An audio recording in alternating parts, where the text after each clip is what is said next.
Nerd Academy podcast is released weekly at 12 p.m. Eastern Standard Time, available on our website at www.thenerdacademypodcast.com and wherever you listen to podcasts. You can find the Nerd Academy podcast on Facebook, Twitter, Instagram, and YouTube.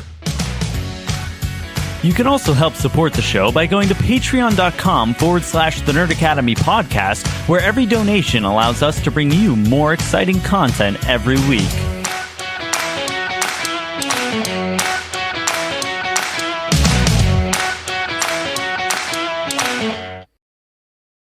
Good morning, class, and welcome back to the Nerd Academy podcast, your source for nerddom news and commentary. And oh boy, is there some nerd to news and commentary. I am your host, Jarod the Dark Jedi Bachman Stubbs, and joining me, as always, is your resident Green Lantern and professional hat wearer, Travis Grossman. I like, oh boys, there's some news to nerd and commentary. That was good. Thank you. Yeah, it's been a minute. I know. I had COVID last week and was out of commission for that, my first time. I had it for so long though that now it's 2026, so that's pretty interesting. It's like, listen. We're gonna get to David Zaslav not knowing how to count. It's just so funny to me because, like, there are two groups of people. There are people who went, that's not when Man of Steel came out. And then there are people who went, a Harry Potter movie came out this year. Like, you honestly believe that David Zaslav knows that Fantastic Beasts is the Harry Potter movies? Because you can't convince me. There's no way he knows. There's no way he's put those two things together. That would be really funny if he... See, again, I gave him the benefit of the doubt because I read that as like mainline Potter. And that is like, we haven't had a Harry meant. Potter and the blank of the blank. But yeah. And that is, like, based on the year. That's clearly what he meant. Yeah. And hopefully we don't get any more anytime soon. Agreed. Like, if we're going to focus on one. Yeah. Superman. Let's go full tilt in the Superman, which we will talk about Mr. Gunn teasing us a little bit. However, before we jump into that, a brief word from our lovely sponsors at SundaysBloodyMary.com. You guys know the drill. Sunday's Bloody Mary has the most badass Bloody Mary accoutrement in the universe, in the multiverse. They have their 2-time award-winning spicy Caesar mix, my favorite. They also have their mild and traditional mixes if you're not super down with the spice. They also have garnishes like their rim salt and pickled dilly beans, okra, and asparagus. They also have some really cute merch you can add to your cart as well. And if you go to sundaysbloodymary.com/shop and use code TNAP, TNAP at checkout, you get 10% off your order and you help out your favorite nerds while you do it. So we were treated to some really big news last week. And this is going to be one of those times where I just kind of read from the article because it's from the horse's mouth. This is from the Hollywood Reporter exclusive from Boris Kitt and Aaron Couch that was confirmed personally by James Gunn and Peter Safran on social media. DC shocker. James Gunn and Peter Safran to lead film, TV, and animated division. The duo will report to chair David Zaslav and assume the title of co-chairs and co-CEOs of DC Studios. Scroll down here. All right. The hierarchy of power in the DC universe is really changing.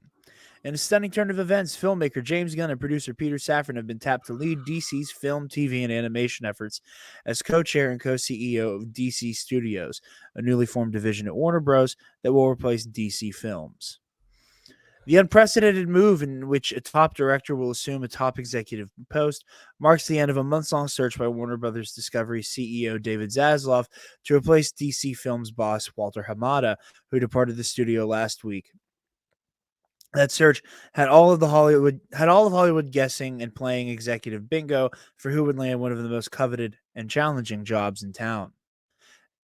In recent weeks, Gunn and Safran were spotted on the Warner Brothers lot, meeting with Warner Films co-chair Michael DeLuca about future projects.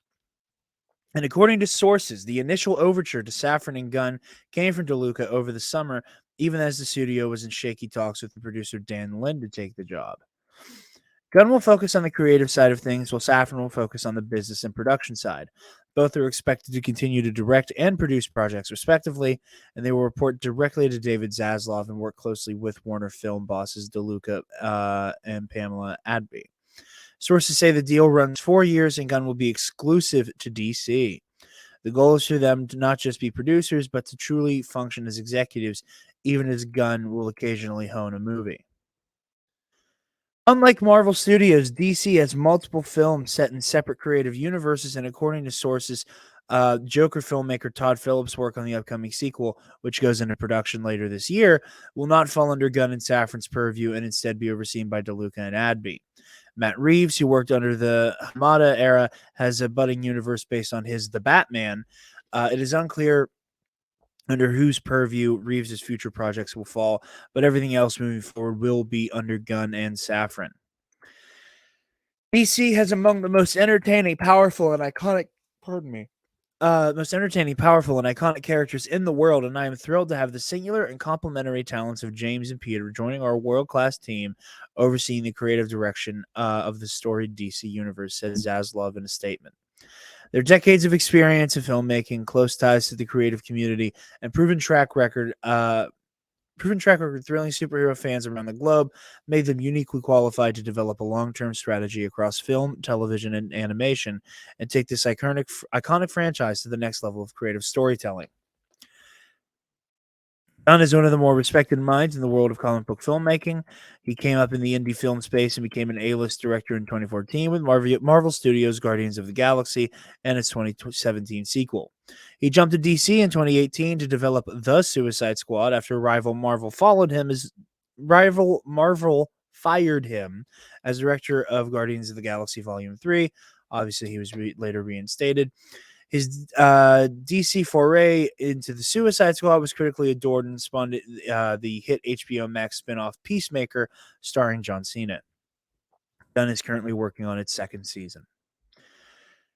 Peter Safran came up as a manager where Gunn was among his clients and his fully enmeshed in the world of DC as a producer of the $1 billion grossing Aquaman and its upcoming sequel, as well as The Suicide Squad, Peacemaker, and Shazam and its sequel.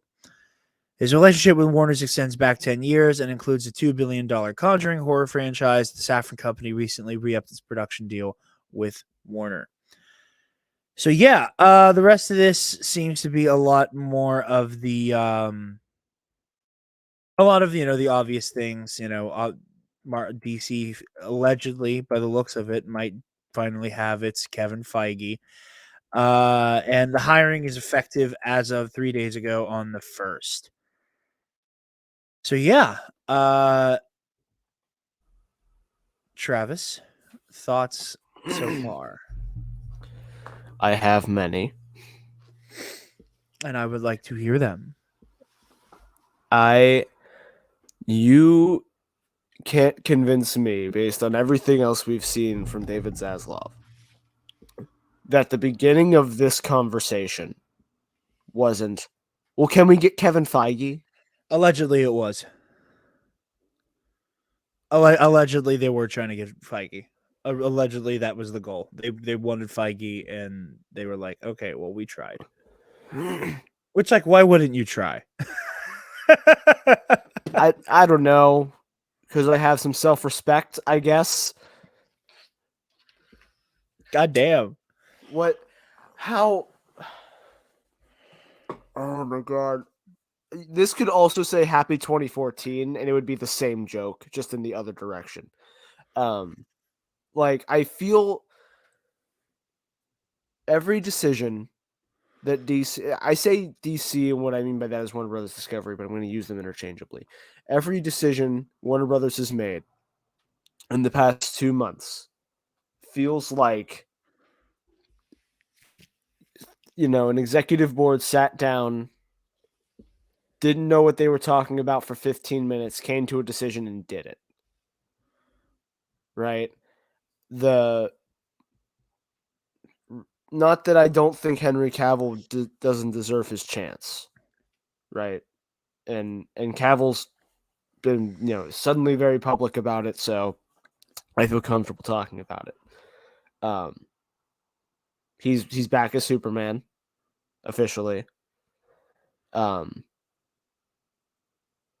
You can't convince me that wasn't in 15 minutes. They were like, okay, we need Superman back. People like Henry Cavill because of the Snyder Cut.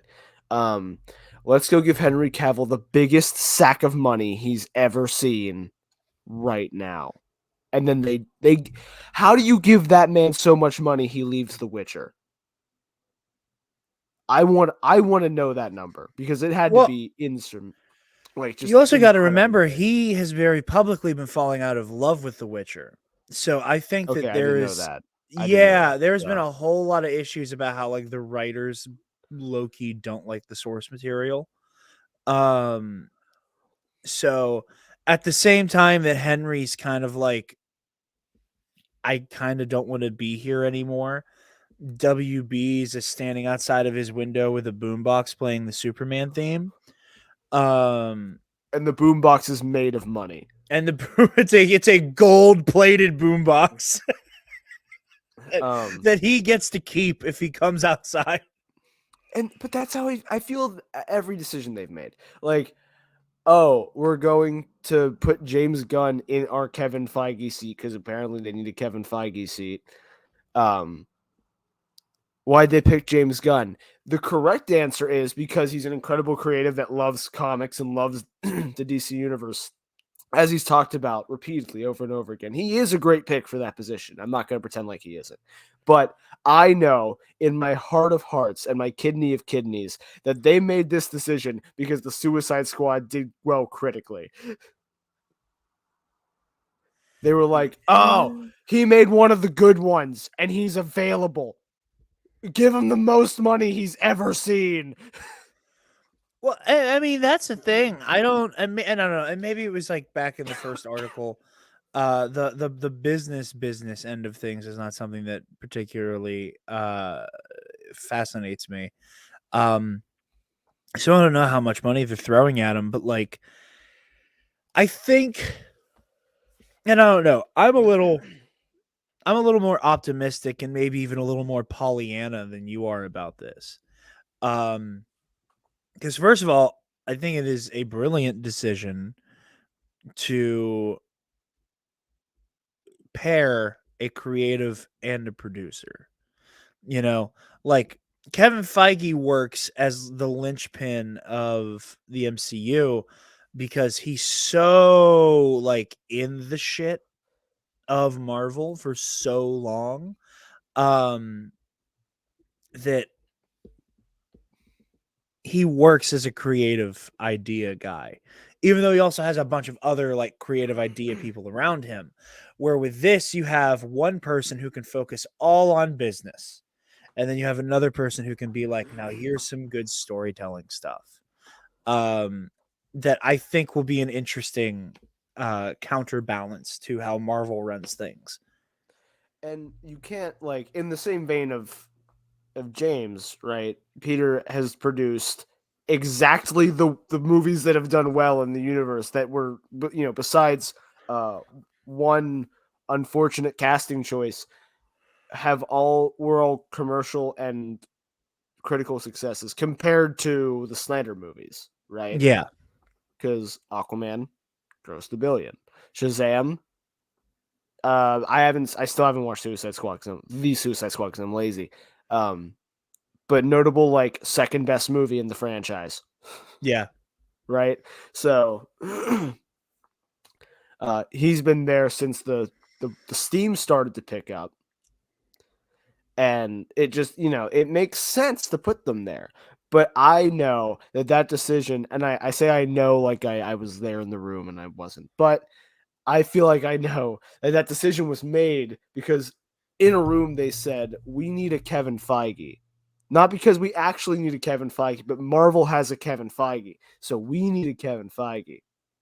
And this was the best decision they came to in that 15 minutes of a meeting.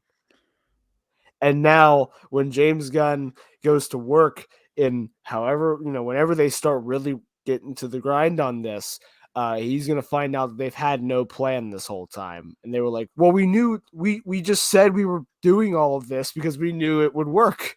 Yeah. We assumed you'd figure it out.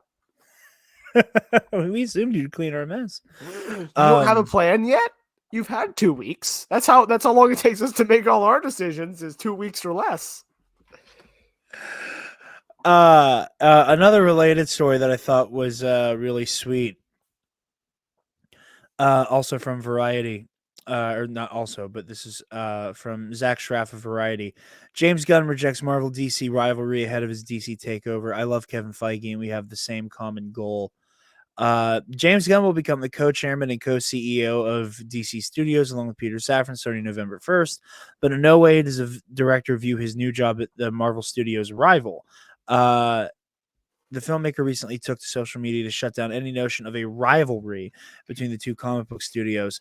Gunn even shared his admiration for Marvel Studios boss Kevin Feige, who he worked with on 3 Guardians of the Galaxy movies and 1 Guardians of the Galaxy TV special, for which there is a trailer that I didn't think was super worthy of like a trailer talk segment.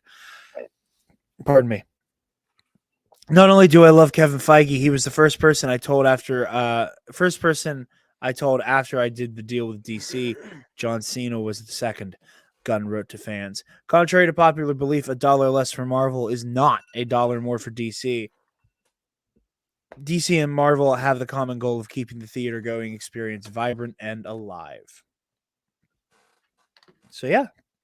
And that's where my hope lies, like what little of it there is in James Gunn specifically, because he understands, he's passionate. He understands that people going to see one are going to see the other too. Yeah. Rising tide, ships and all that. One other detail I wanted to call attention to, and I believe he put it on Instagram. There's a little bit of a Superman tease. Here, hold on, Instagram, because obviously we have Henry Cavill full force coming back as Superman, making no bones about it, making it very clear what his intentions are. Yeah, I want to share my screen real quick. Stop sharing. Henry Cavill, also sponsored by Sunday's Bloody Mary. And Henry Cavill, big fan of Sunday's Bloody Mary. This was what he posted on day 1 of the job. Oh yeah, okay. I saw that panel recently. I wasn't sure if it was just like a funny one. For audio listeners, it is a panel from an older Superman comic where Clark says to himself, "Got to restrain myself, or I may absentmindedly punch this typewriter into twisted wreckage." So yeah, is it a tease for Superman? Is it just it's obviously Superman and he works at DC now? Who is to say? All I know is, despite all my negative naysay, if I can get a Superman movie starring Henry Cavill and not directed by Zack Snyder, I will.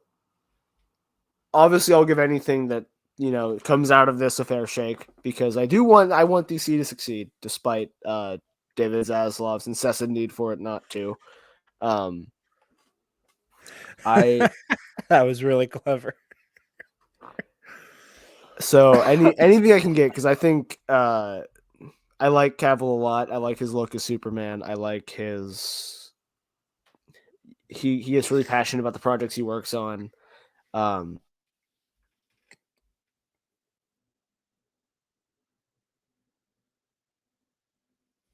no, we lost Travis. That's no good. And I hope that's not on my end. Well, to follow up on what Travis was saying, uh, we have the opportunity here. No, there he is. He's back. Cool. He came back before he had to do any significant vamping. Yeah, my USB unplugged. Oh, I got nervous. I thought it was on my end for a second.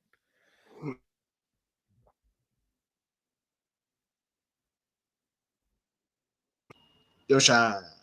There you go. But as you were saying, How do I sound? you sound good. Okay, making sure I'm using the right microphone. Want Henry to do well. I want to see him in a movie that's good and not bad. Yes, very much that. Because, like, again, Joss Whedon be damned. The brief moments of Superman in Justice League, like, that's Superman. That's a Superman gets in a lot of ways, and like that's what I want to see. And it seems like that's the interpretation that Henry Cavill is dedicated to. He said in interviews, like, I want to be a hopeful, optimistic Superman.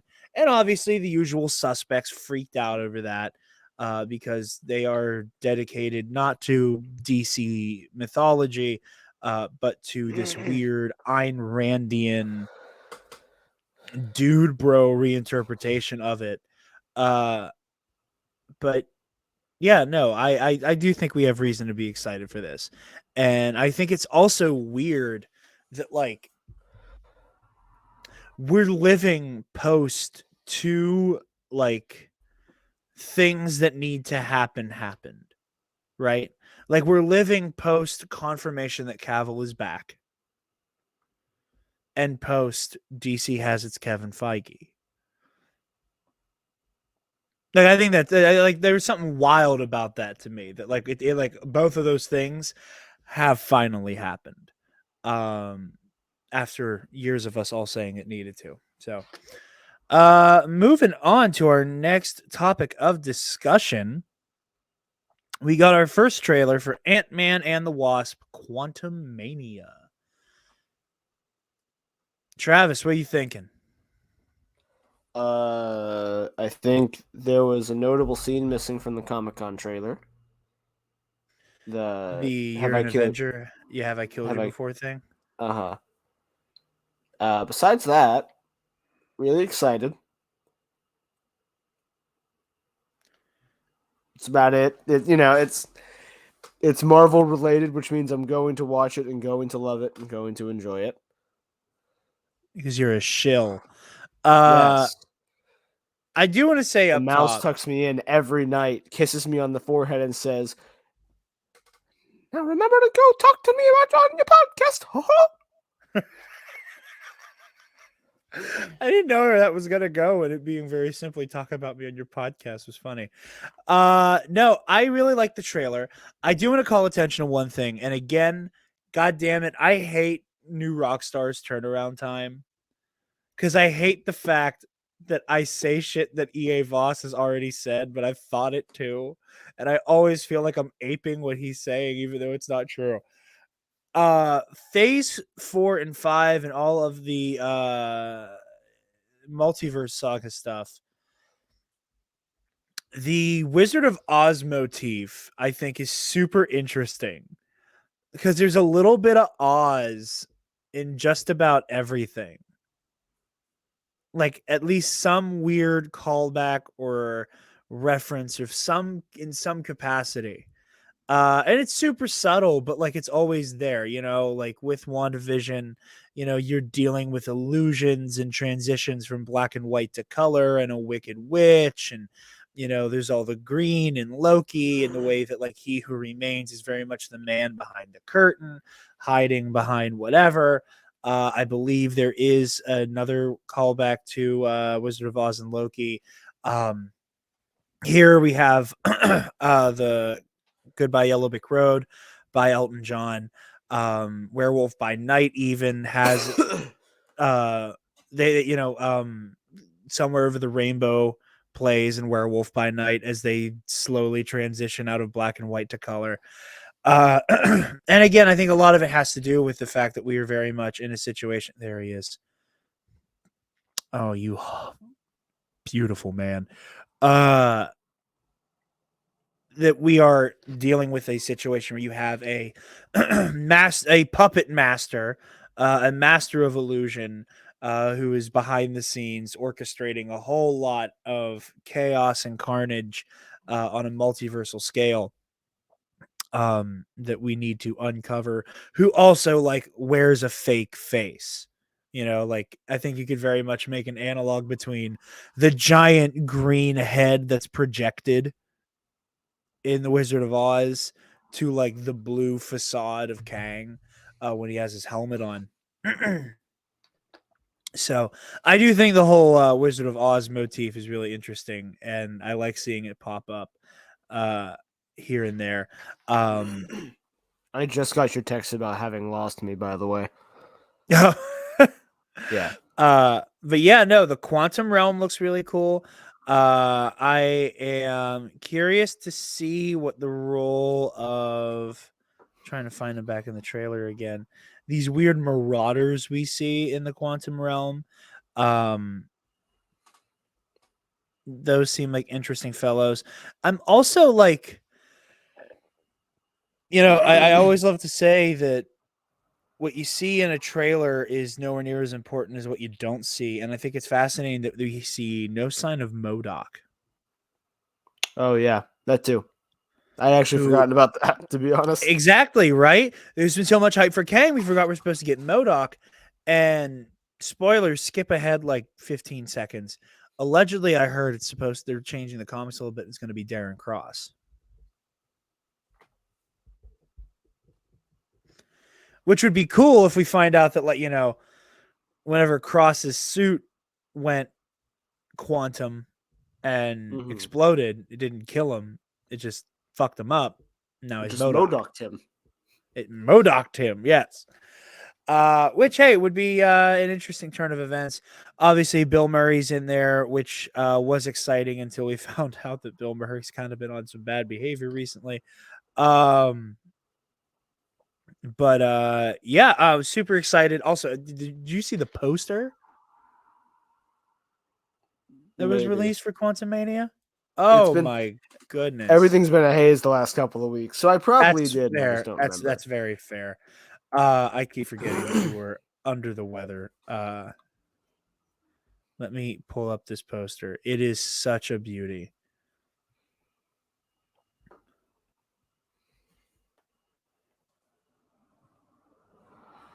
Look at that.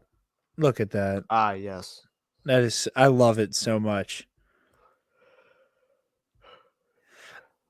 Everything about Jonathan Majors as Kang the Conqueror makes me just delectably happy. And I cannot put into words how much.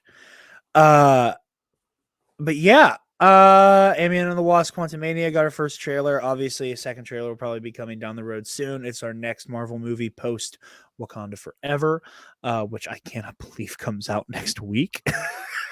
I have so much to do. So I know in a previous show I mentioned going to Philadelphia that weekend. I'm not anymore. But I have God of War, that movie, Pokemon, all in like a week and a half of each other. So I got a busy November.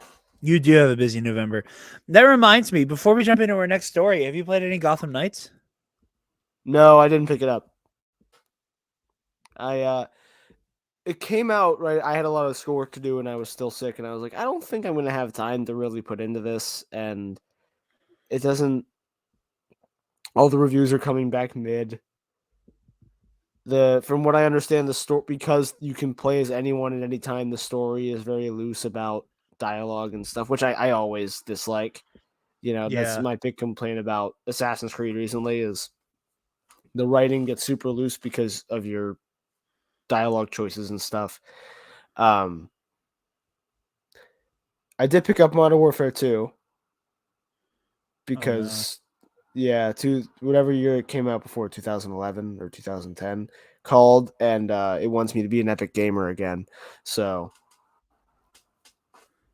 that's been the pastime killer for the last couple of days. But I've been thinking about it. I'm going to be honest. There's I might Star wait till Wars. Christmas. Listen, man, there's Star Wars and Fortnite right now. Yeah, there is. And let me say, I'm sick with it with that lightsaber. As I better be, honestly. How many massive multiplayer games did I miss because I was still playing Battlefront? I better be good with a lightsaber and a shooter. But yeah, maybe over yeah, Christmas I'll pick it up. We'll see. I was thinking the same thing. Wait for the price to drop a little bit so I can justify its purchase. Yeah, because like sometimes newer games go on sale for Black Friday. If it goes on sale for Black Friday, I'll probably pick it up. Yeah. If I can get it for like 40, 35. Yeah. That's in the same place I'm at, where it's like, I have not heard anything. I have not heard enough positive coverage of this for me to bite for $70, So, jumping into our next story, into the Marvel side of things, a second WandaVision spinoff series focusing on Paul Bettany's vision is in the works at Marvel Studios for Disney Plus, a source tells Deadline. This is WandaVision spinoff in big air quotes. Why do you say that? Because it's just a Vision shit. Like, it doesn't have to be a spinoff of WandaVision. Like, any character, is Thor a spinoff of Iron Man because he mentions going to see the hammer? Well, no, but I think if you're picking up with the events of White Vision, who is introduced in WandaVision, like normal TV laws dictate that like this show exists as a derivative of this show. There are no laws in the quantum realm. This is a Deadline exclusive from Nelly and Driva. Titled Vision Quest, a potential series which is opening a writer's room next week, will be about the Vision trying to regain his memory and humanity, I hear. While the focus is on the Vision, what are you laughing about, you chuckle fuck? Vision Quest is just a show where they put Paul Bettany on peyote and then did the CGI for Vision over top of him as he went on a Vision Quest. Maybe I'll walk out of here tomorrow and you never see me again. That's really what I want to do. Hire me, Marvel. Death to all of them. That time I meant to play it. Wait, it was an accident at the beginning? What? Right before I hit the intro? Yeah. Yeah. I missed. I didn't know that. No, I just missed what I was aiming for the T-Nep intro music. God damn it. While the focus is on the Vision, word is there's a possibility for Wanda Maximoff to appear, which would make sense given how interconnected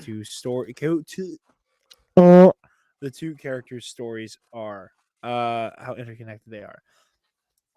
Like with the other WandaVision spinoff, the green-lighted series Agatha House of Chaos, Coven of Chaos. I forgot that they changed it from House of Harkness. Headlined by Catherine Hahn, Vision Quest is overseen by WandaVision creator, writer, and executive producer Jack Schaefer. Reps from Marvel Studios and Bettany declined comment. So that's an exciting development that also dovetails into we allegedly have our Wonder Man. I saw this. We had the announcement of a Wonder Man show, and we have very credible rumors suggesting that one Yahya Abdul-Mateen II of Candyman 2021 and Aquaman fame, exclusive, coming off of some of the best reviews of his career for his work in the Broadway's revival of the Pulitzer Prize winning Susie Laurie Parks play Top Dog Underdog. Yahya Abdul-Mateen II is preparing to move on over from DC to Marvel as the lead for the studio's Disney Plus series Wonder Man. Created by, this is a brief bio on Wonder Man, created by Stan Lee and Don Heck and Jack Kirby, Wonder Man was introduced to Marvel Comics in 1964 in Avengers #9. A character otherwise known as Simon Williams is the son of an industrialist, Sanford Williams, and assumes control of his munitions outfit following his passing, seeing its success limited when it comes into competition with Stark Industries. The younger Williams gains ion-based superpowers, including super strength, while working under the villainous Baron Zemo, and establishes himself as an antagonist to the Avengers, though in later decades he becomes part of the superhero team. Wonder Man, also in the comics, goes through a lot of weird spurts of being a hero, an actor, a musician, a stuntman, a villain, a hero, and an actor, and a hero again. And between all of those, to steal a phrase from Nando V Movies, he dies and gets better.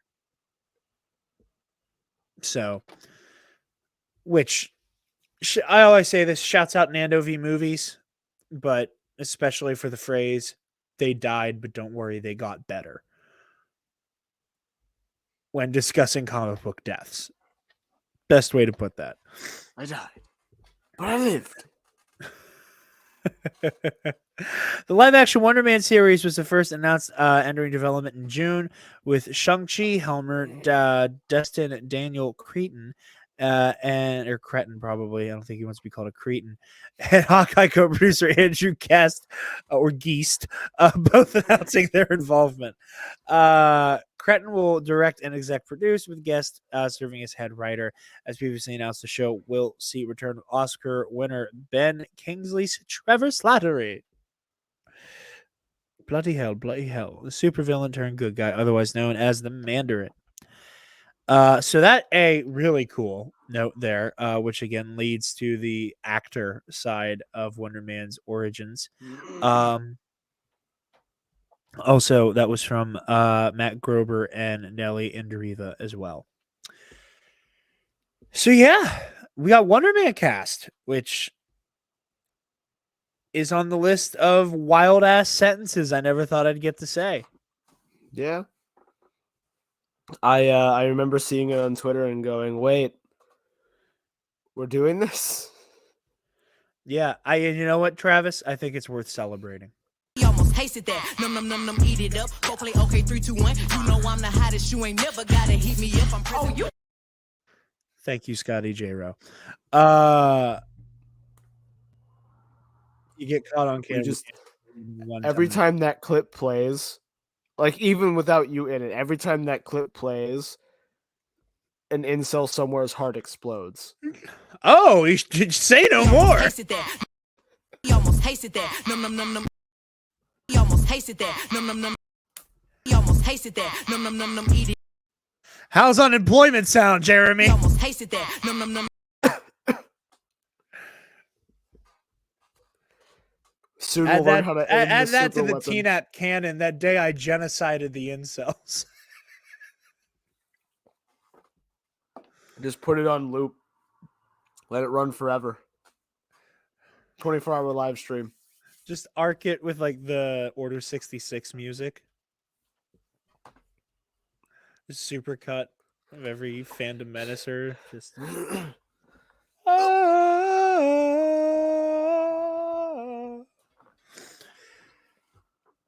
every single incel is now an enemy of the Nerd Academy. Our last little bit of MCU casting news, which kind of hit us as like a big 3-piece combo here this week. Heartstopper star Joe Locke joins WandaVision spinoff Agatha Coven of Chaos for Disney Plus. Variety exclusive from Joe Otterson. Now, there has been a lot of discourse about Mr. Locke and his joining of the series, with a lot of speculation given his appearance that he may or may not be playing Wiccan. This is another lovely time. Here, I'll throw this up on screen so people can see. This would be another lovely time to yet again call attention to. As much as we love the MCU around these parts, there is one area where they are sorely lacking, and it is in Jewish representation. And I have seen many Jewish creators talking about how much of an affront after the amount of Jewish erasure the MCU has knowingly or unknowingly or accidentally or not engaged in that this would kind of be an egregious erasure of Wiccan's Jewish heritage, especially considering the very famous space Jewish wedding that he got to be a part of. And again, just like with Moon Knight, Oscar Isaac turns in an incredible performance. I'm glad we have Oscar. If it were in my hands, I would not have picked him. And here we are again. I've been hearing speculation of Agatha's son, which would be a less egregious pick. Again, these are one of the situations where you sure do look the part, but there are other factors here that contribute. Yeah. Again, something Nando V Movies brought up when he was talking, because he did a Bat Family casting video, and he was talking about how Dick Grayson is canonically Romani. And every time there's Dick Grayson fan casting, it's something that is glossed over because there is not a wide bench of widely known Romani actors. So you end up in this weird limbo of like, do you pay lip service to it in the script and you have an actor who is not of that heritage play the part? Or do you like go for a full-on unknown for a less popular character, like in the mainstream, less popular, obviously super popular with nerds, but there's a lot of weird give and take there. And I think it's worth noting that, like, I don't think this would be his biggest sticking point if it weren't for the fact that we are how many characters in who have had this type of heritage kind of either stripped away from or at the very least minimally addressed. And and it goes, and again, the Romani people as well. And it goes back to, we weren't able to talk about it whenever it was popping off all over people's timelines. And I had a lot of feelings about it where, there were rumors floating around that Adam Driver has been talked to about a role in Fantastic Four. And if y'all have been around for a minute, y'all know exactly who I was saying I wanted him to play for a very long time. And I'm going to be honest, part of me still kind of does. But I also recognize that the role of Victor Von Doom probably belongs to a Romani man. And as again, it's a matter of writing and representation. And, I don't think there's any good reason that Marvel has not employed some type of consultant on these matters, especially with the depiction of magic, and to avoid harmful stereotypes. But again, I've said it before and I stand by it. I think Adam Driver is kind of born and bred to play Doctor Doom. But again, it's all a matter of representation. If I were in the room and I got a vote and it came down to a Romani man and Driver, I would want that representation to be in play. So same thing goes here. I'm not going to cast aspersions on this actor. It's not their fault. And I'm not going to say that their performance will be bad if they are actually cast as Wiccan. The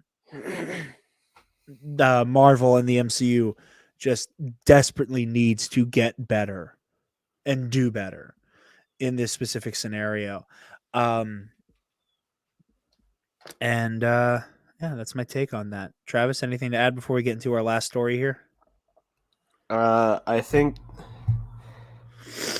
it's only difficult because I'm sure there's just so many people involved in the process. Like, if it was one person involved in these casting decisions, or like, one team of people, I'm sure it'd be easier to point and say, hey, you group, do better, right? Yeah. Because obviously we want that. And you should want that. But like, you can't point, like, everyone thinks you can point to Kevin Feige and tell him to do better. that isn't how that works. And I obviously it has to start somewhere, and obviously they're making so many moving decisions at once that Yeah. I think the sudden pushback of, well, we need to start representing these people more, might hopefully will be seen in the next couple of years. But I'm sure like talks like this were already in progress before we got to Oscar Isaac playing a Jewish man. So Yeah. The hope I would say is that by like 2020, late 2023, as we get more of these characters. Yeah. And I hold on. I want to get her name right. I as a rule, I'm really bad at knowing people on TikTok's name. I know like 3 creators by name, and anyone outside of those 3 that I know, it's because I'm mutuals with them and know them not from TikTok. Mm-hmm. But I want to get her. I think Ben reposted her recently. I'll go to his page. I want to get her name right because she is so prominent and is. How am I not? And that's another thing. There's some people I see on TikTok so often that I don't even realize I'm not following them. Yeah, once you watch Danielle, huh? Once you watch a person's video the whole way through once, you get their whole entire catalog in like 2 days. Exactly. And anyway, Danielle Silverstone on TikTok. They do an incredible job of calling attention to Jewish erasure in modern comic media. And while a lot of these conversations are uncomfortable, they are worth having. Comic books and the mythology that we all love do not exist without the Jewish people and the Jewish creators who were pigeonholed into that job and who crawled, walked, jogged, sprinted, and ran, so that as time went on, these mythologies could develop and develop and develop and soar the way they do today. So yeah, go check out their content. Yeah, my point was not try it, and you know that obviously. But oh yeah, like the discussion can't just be pointing fingers and shouting. As you know, do that if you want. I'm not going to stop you. I do it all the time. But I do it knowing that it's not going to make any meaningful impact. And that if that is the goal, once you get that out of your system, there needs to be some follow up of here is how constructively how we can go about doing this, and here's constructively how things can be changed. And they point out they call a lot of attention to the fact that like a lot of the Jewishness of these stories has over the years, like back in the day, had to kind of be understated and not overt for fear of because it was the fucking 30s and 40s and 50s, and I mean it's 2022 and one of the most prominent musicians on the planet is going on an anti-Semitic screed every other day.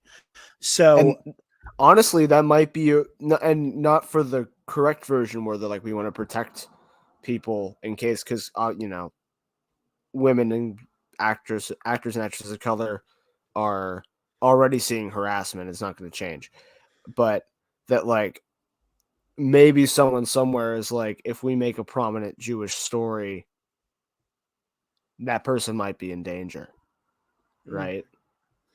perhaps. And I'm not saying that's not a reason not to do it. And I doubt that thought went that far in anyone's head at Marvel Studios. Yeah. But it's something I think about. Yeah, but I think it's something that does get lost in the sauce, I think. Yeah. Like I remember watching one of their videos where they're like, Captain America is a Jewish golem. And I was like, motherfucker, you're absolutely right. Just it's all right there. And we all get so lost in the alternate history that is the Marvel or DC timeline, that we forget to look at the era where these characters were written and created and see them for what they're meant to be at the time of inception versus today where they are like a modern mythology. But yeah, our last story to bring it on home with a fun little one. Inside Hugh Jackman's decision to return as Wolverine, it's been brewing for a long time with Zach Straff of Variety.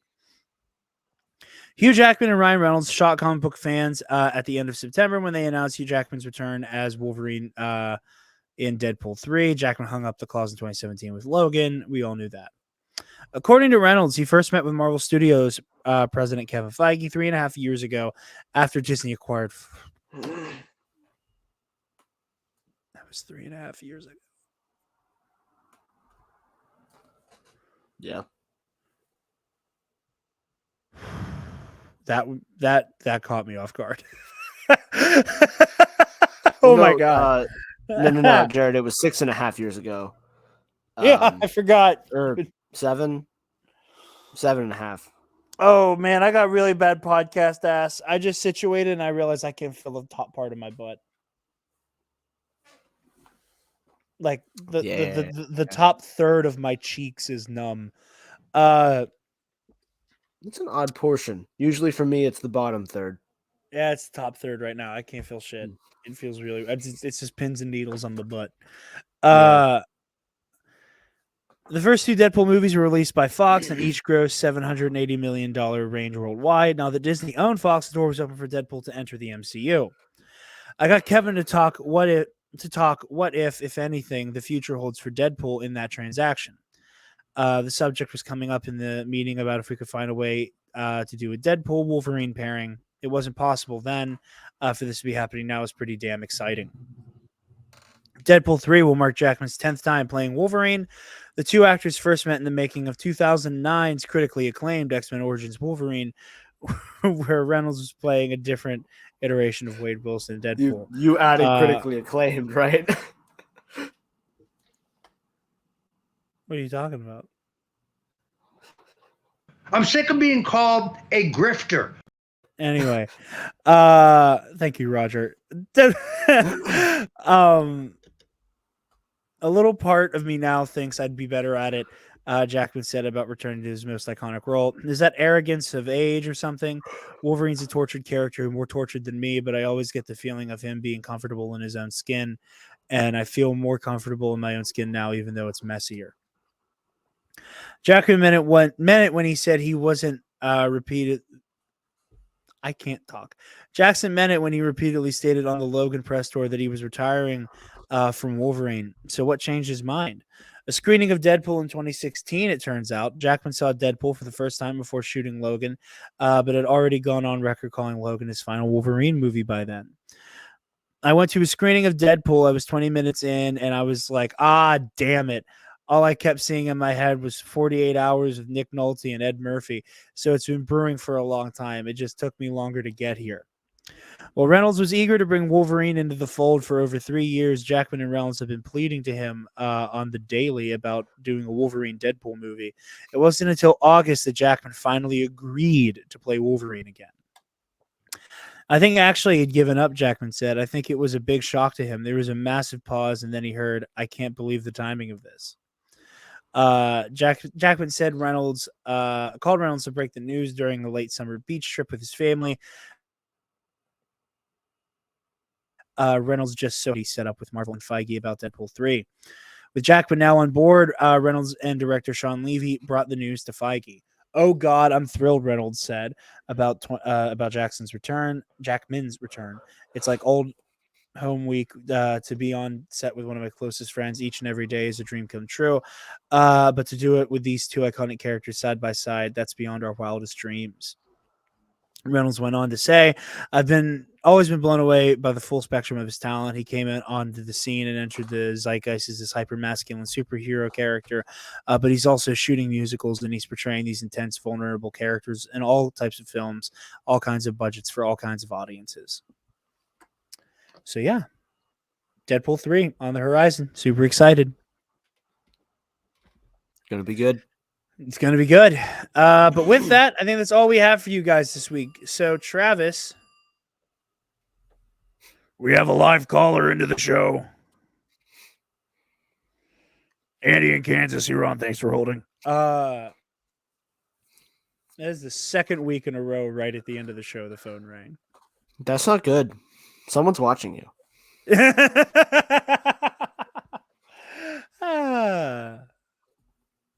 I almost made a joke that got us into trouble. I'll tell you when we're done. Travis, where can the lovely people find you? They can find me on Twitter at Travis Political. Jared? Yes, they can. Where? You guys can find me on Twitter and Instagram at DarkJedi2552, and you can find the Nerd Academy podcast on Facebook, Twitter, Instagram, YouTube, and on our website, www.thenerdacademypodcast.com, where if you're feeling generous, you can donate to our Patreon. Give me $1. Speaking of our Patreon, thank you to our $10 subscribers, or $10 alumnus, Nick Johnson, Keandre Lloyd,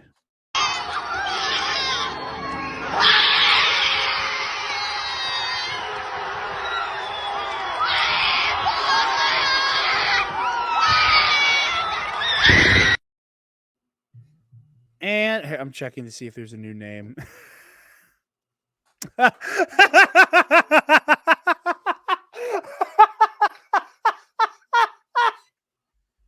Paco's new name.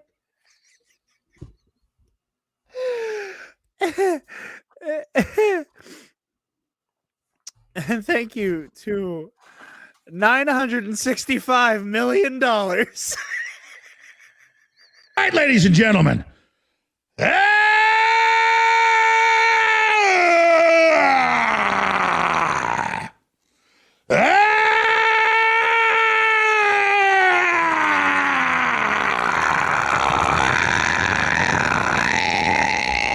From the front lines of the information war, it's Alex Jones.